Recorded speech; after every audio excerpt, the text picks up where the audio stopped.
পানি না খেয়ে আপনি কতদিন থাকতে পারেন? প্রথম দিন। সারাক্ষণ আপনার মুখ শুকিয়ে থাকে, একটু হাসতে গেলেই ঠোঁট ফেটে যায়, মাথায় দপদপ করে ব্যথা হতে থাকে, কোনো কারণ ছাড়াই মেজাজ খিটখিটে লাগে, যেন রাতে আপনার এক ফোঁটাও ঘুম হয়নি। তারপর হঠাৎ আপনার খেয়াল হয় সারাদিন আপনি একবারও প্রস্রাব করেননি। তৃতীয় দিন। শরীরটা ভীষণ ভারী মনে হয়, উঠে দাঁড়ালেই মনে হয় ঘরটা দুলছে।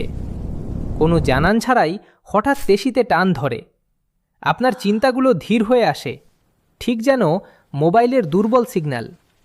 কথা বলতে বলতে আপনি মাঝপথে থেমে যান, কারণ আপনি ভুলে যান যে আসলে কি বলছিলেন। পঞ্চম দিন।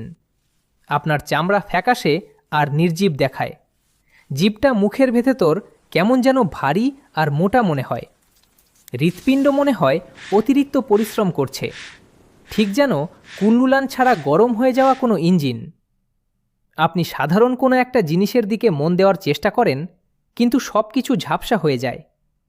আপনি এক মুহূর্তের জন্য চোখ বন্ধ করেন, আর মনে হয় যেন চোখ আর খুলতেই পারছেন না। সপ্তম দিন। আপনার পা আর চলতে চায় না, চোখের দৃষ্টি সরু হয়ে আসে, যেন একটা ট্যানেলের ভেতর দিয়ে দেখছেন। সব শব্দ অনেক দূর থেকে আসছে মনে হয়, যেন আপনি পানির নিচে তলিয়ে যাচ্ছেন। আপনি দাঁড়িয়ে থাকার আপ্রাণ চেষ্টা করেন, কিন্তু আপনার শরীর আর সায় দেয় না। ধীরে ধীরে সব কিছু নিস্তেজ হয়ে আসে।